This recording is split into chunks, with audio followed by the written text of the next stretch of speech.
Good morning students. Today I will teach you subject science chapter 16 प्रकाश। आप सभी जानते हैं कि प्रकाश क्या है। हमारा संसार को हम मुख्य रूप में अपनी ज्ञानेंद्रियों से जानते हैं। ज्ञानेंद्रियों में से दृष्टि एक सबसे महत्वपूर्ण ज्ञानेंद्रिय है।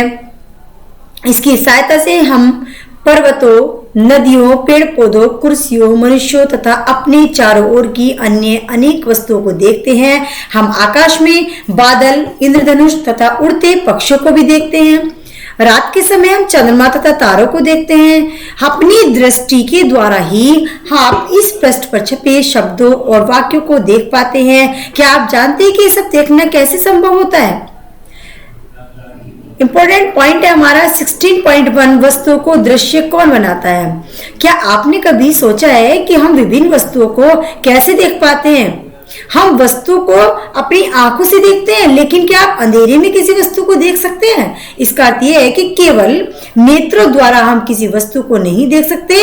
किसी वस्तु को हम तभी ही देख पाते हैं जब उस वस्तु से आने वाला प्रकाश हमारे नेत्रों में प्रवेश करे। यह प्रकाश वस्तुओं द्वारा उत्सर्जित अथवा उनसे परावर्तित हुआ हो सकता है। आपने लास्ट 7th क्लास में भी देखा था कि कोई पॉलिश किया हुआ या चमकदार पृष्ठ दर्पण की भांति कार्य कर सकता है। दर्पण अपने ऊपर पड़ने वाले प्रकाश की दिशा को परिवर्तित कर देता है। आप यही बता सकते हैं कि किसी पृष्ठ पर पड़ने वाला प्रकाश किस दिशा में परावर्तित होगा। परावर्तित के नियम। किसी मेज या ड्राइंग बोर्ड पर सफेद कागज की एक शीट लगाइए, एक कंघा लीजिए और बीच में एक दांते को छोड़कर दूसरे खुले स्थानों को बंद कर दीजिए। इस कार्य के लिए आप काले कागज की एक पट्टी प्रयोग कर सकते हैं। कंधे को कागज की शीट के लंबवत पकड़िए। एक टॉर्च की सहायता से कंधे के खुले स्थान पर एक ओर से प्रकाश डालिए। जैसा कि आप चित्र 16.1 में देख रहे हैं, टॉर्च तथा कंघे के थोड़े से समायोजन के पश्चात आप कंघे के दूसरी ओर कागज की शीट के अनुदिश प्रकाश की एक किरण को देखेंगे। कंघे और टॉर्च की इस स्थिति में को स्थिर रखिए। प्रकाश किरण के गमन पथ के सामने समतल दर्पण की एक पट्टी रखिए। चित्र 16.1 में आप क्या देखते हैं? दर्पण से टकराने के बाद प्रकाश किरण दूसरी दिशा में परावर्तित हो जाती है। अब देखिए, ध्यान से समझिए। किसी पृष्ठ पर पड़ने वाली प्रकाश किरण को आपतित किरण कहते हैं। पृष्ठ से परावर्तन के पश्चात वापस आने वाली प्रकाश किरण को परावर्तित किरण कहते हैं। अब प्रकाश किरण का जो अस्तित्व है एक आदर्शीकरण है। वास्तव में हमें प्रकाश का एक संकीर्ण किरण पुंज प्राप्त होता है जो अनेक किरणों से मिलकर बना होता है। सरलता के लिए हम प्रकाश के संकीर्ण किरण पुंज के लिए किरण शब्दों का उपयोग करते हैं। अपने किसी की भी हेल्प लेकर के आप कागज पर एक समतल दर्पण की स्थिति तथा आपतित एवं परावर्तित किरणों को दर्शाने वाली रेखाएं कीजिए। दर्पण और कंघे को हटाइए। दर्पण को निरूपित करने वाली रेखा के जिस बिंदु पर आपतित किरण दर्पण से टकराती है उस पर दर्पण से 90% का कोण बनाते हुए एक रेखा कीजिए। यह रेखा परावर्तक पृष्ठ के उस बिंदु का अभिलंब कहलाती है। आपतित किरण तथा अभिलंब के बीच के कोण को आपतन कोण कहते हैं।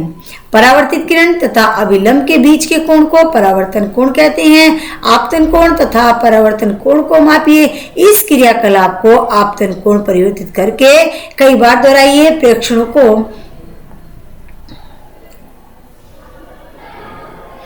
क्या आप आपतन कोण और परावर्तन कोण के बीच कोई संबंध देखते हैं? क्या ये दोनों लगभग बराबर हैं? यदि ये क्रियाकलाप सावधानी पूर्वक किया जाए तो ये देखा जाता है कि आपतन कोण सदैव परावर्तन कोण के बराबर होता है। यह परावर्तन के नियमों में से एक है।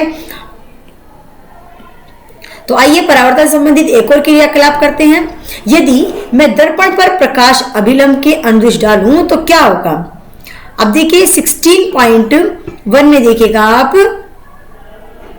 इस प्रकार किसी सख्त कागज की शीट अथवा चार्ट पेपर का उपयोग कीजिए। शीट मेज के किनारे से थोड़ी बाहर निकली हुई होनी चाहिए। शीट के बाहर निकले भाग को बीच में से काटिए। परावर्तित किरण को देखिए। सुनिश्चित कीजिए कि परावर्तित किरण कागज के बाहर निकले भाग पर भी दिखाई दे। कागज के बाहर निकले उस भाग को मोड़िए जहां पर परावर्तित किरण दिखाई दे रही है। क्या आप अब भी परावर्तित किरण देख पाते हैं? कागज को पुनः प्रारंभिक अवस्था में लाइए।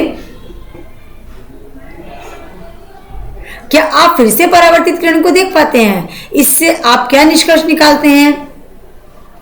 जब मेज पर कागज की पूरी शीट फैलाते हैं तो यह एक तल को निरूपित करती है। आपतित किरण, आपतन बिंदु पर अभिलंब तथा परावर्तित किरण ये सभी इसी तल में होते हैं। जब आप कागज को मोड़ देते हैं तो आप एक नया तल बना देते हैं जो उस तल से भिन्न होता है जिसमें आपतित किरण तथा अभिलंब स्थित है।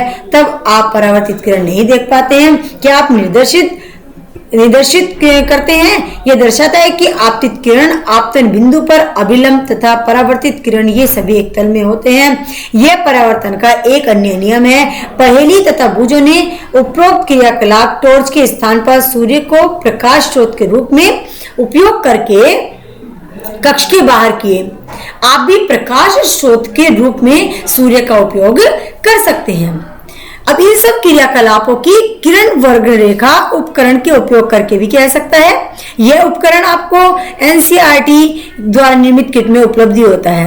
अब बूझों को ध्यान आया कि कक्षा 7 में समतल दर्पण द्वारा बने किसी वस्तु के प्रतिबिंब के कुछ लक्षणों का अध्ययन किया था। पहेली ने उससे उन लक्षणों का स्मरण करने के लिए पूछा। क्या प्रतिबिंब सीधा था या फिर उल्टा था? क्या प्रतिबिंब साइज वस्तु के साइज के बराबर था? क्या प्रतिबिंब दर्पण के पीछे उतनी ही दूरी पर दिखाई दिया था जितनी दूरी पर वस्तु दर्पण के सामने रखी थी? क्या प्रतिबिंब को पर्दे पर प्राप्त किया जा सकता था?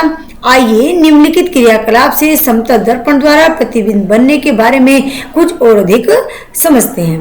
एक्टिविटी 16.3 समतल दर्पण लिया एक, उसका पी क्यू के सामने एक प्रकाश स्रोत ओ रखा गया। दर्पण पर दो किरणें ओ ए तथा ओ सी आपतित हो रही हैं। जैसा कि आप चित्र 16.5 में देख रहे हैं। क्या आप परावर्तित किरणों की दिशा ज्ञात कर सकते हैं? समतल दर्पण के पृष्ठ के बिंदुओं ए तथा सी पर अभिलंब खींचिए। फिर बिंदुओं ए और सी पर परावर्तित किरणें खींचिए। आप इन किरणों को कैसे खींचेंगे? परावर्तित किरणों को क्रमशः ए, बी और सी, डी के रूप में निरूपित कीजिएगा। इन्हें आगे की ओर बढ़ाइए। क्या ये मिलती हैं? अब इन्हें पीछे की ओर करिए। क्या ये अब भी मिलती हैं? यदि ये मिलती हैं तो इस बिंदु पर फर्स्ट अंकित कीजिएगा। क्या परावर्तित किरणें ई पर स्थित हुई हैं? तो आज के इस पीरियड में स्टूडेंट अपनी चैप्टर को यहीं स्टॉप करते हैं। आपको वीडियो को वॉच करना है और बुक से रीडिंग करनी है। Thank you everyone.